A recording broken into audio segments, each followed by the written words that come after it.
नहमदुहु व नसल्ली अला रसूलिहिल करीम अम्मा बादु फ़अऊज़ु बिल्लाहि मिनश शैतानिर रजीम बिस्मिल्लाहिर रहमानिर रहीम फस्अलू अहल ज़िक्रि इन कुंतुम ला तालमून सदक़ल्लाहुल अज़ीम।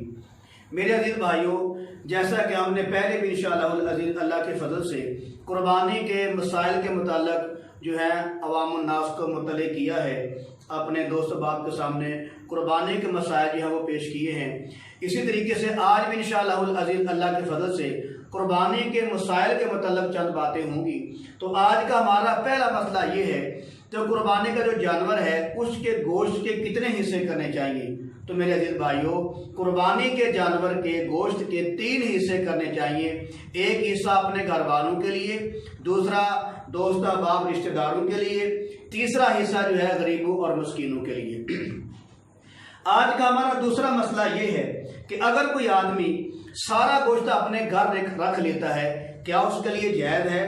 तो मेरे अजीज भाई, अगर घर के जो फैमिली है वो ज़्यादा है, अफराद ज़्यादा हैं, कुर्बानी एक है, वो समझता है कि अगर मैं गरीबों को दूंगा, मस्कीनों को दूंगा, दोस्त अहबाब को तकसीम करूंगा तो हमारे घर खाने के लिए गोश्त बहुत थोड़ा रह जाएगा, फैमिली हमारी बड़ी है, हमारे अफराद ज़्यादा हैं। तो इस लिहाज से अगर वो सारा गोश्त अपने घर रख लेगा, खाने के लिए सारा गोश्त अपने घर में रख लेगा तो उसके लिए जायज़ है।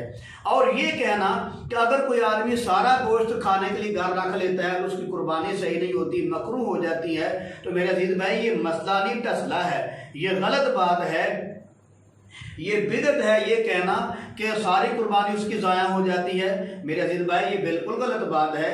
अगर घर के अफराद ज़्यादा हैं, कुर्बानी एक है, वो समझते हैं कि तकसीम करेंगे तो गोश्त बहुत थोड़ा रह जाएगा, हमारे खाने के लिए नहीं बचेगा, तो अगर वो आदमी सारा गोश्त अपने घर में खाने के लिए रख लेगा तो उसकी कुर्बानी जायज़ है, ये कुर्बानी उसकी ख़राब नहीं होगी, उसका मामला ये अमल करना ठीक है। हाँ, अफजल तरीका ये है कि गोश्त के 3 हिस्से किए जाएं, एक अपने लिए, एक गुरबा के लिए, मस्कीनों के लिए, एक और रिश्तेदारों के लिए। आगे मसला ये है कि जो गोश्त के वो सिरी पाए हैं जानवर के, क्या उनको गोश्त के साथ शरीक करना चाहिए या अलग उनको करना चाहिए। तो मेरे अजीज भाई, आजकल के दौर में सिरी पाए की बड़ी अहमियत है, उनका बड़ा रेट होता है, उनका भी रेट तो तकरीबन गोश्त से भी ज़्यादा कभी कभी हो जाता है। लिहाजा जो सिरी पाए हैं उनको गोश्त के साथ शुमार किया जाएगा। जिस गोश्त की डेयरी के अंदर, जिस डेयर के अंदर वो सिरी पाए होंगे उनमें से वो गोश्त को कम करना ज़रूरी है। जो सिरी पाए हैं ये गोश्त का हिस्सा है, गोश्त से बाहर नहीं है।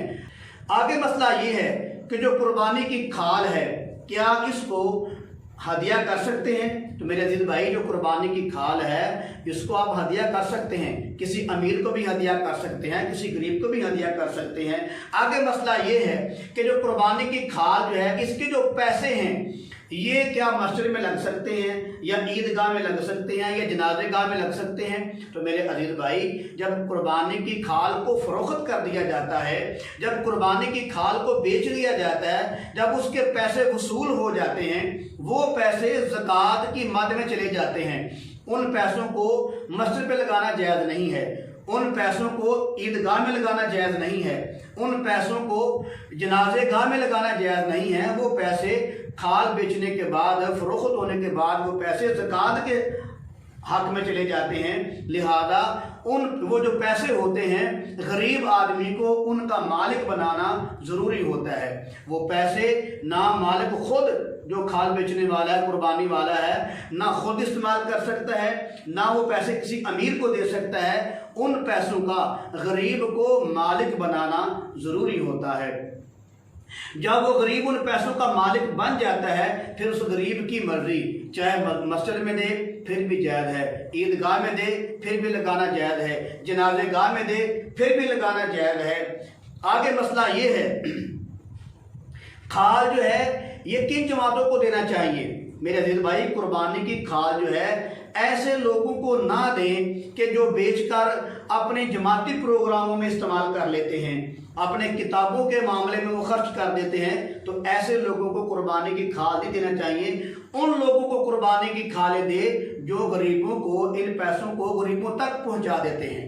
वो जो मुस्तहकीन हैं उन तक इन लोगों को पैसे पहुंचाते हैं, ऐसे लोगों को कुर्बानी की खाल देना जायज़ है। आगे मसला ये है कि कुर्बानी के जानवर का, अगर किसी ने कुर्बानी का जानवर लिया, अपने घर में ले आया, तो क्या उसका दूध इस्तेमाल करना जायज़ है कि नहीं? मेरे अजीज भाइयों, कुर्बानी का जानवर जब खरीद लिया जाता है, कुर्बानी के लिए वक़्फ़ कर लिया जाता है, तो उसका दूध दोना इस्तेमाल करना जायज़ नहीं।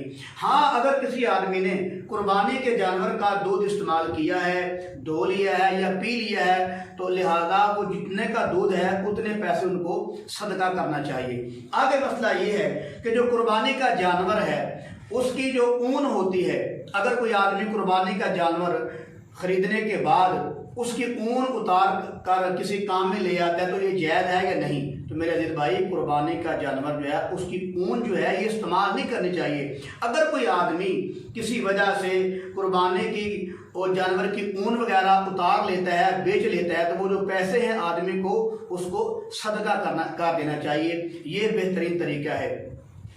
आगे मसला ये है कि जो कुर्बानी का जानवर है उसकी जो जोल होती है या रस्सी होती है, क्या वो मालिक खुद रख सकता है या अगले साल के जो जानवर लेना है उसके लिए आदमी वो जोल को या रस्सी वगैरह को रख सकता है? तो मेरे अजीज भाई, बेहतरीन तरीका ये है कि कुर्बानी के जानवर की रस्सी और जोल भी सदका कर देना चाहिए।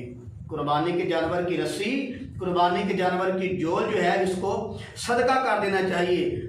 आज का हमारा आखिरी मसला ये है कि वो कसाई जो कुर्बानी करने के लिए आता है, जानवर ज़िबा करने के लिए आता है, उसको उजरत के तौर पर गोश्त देना जायज़ है या नहीं?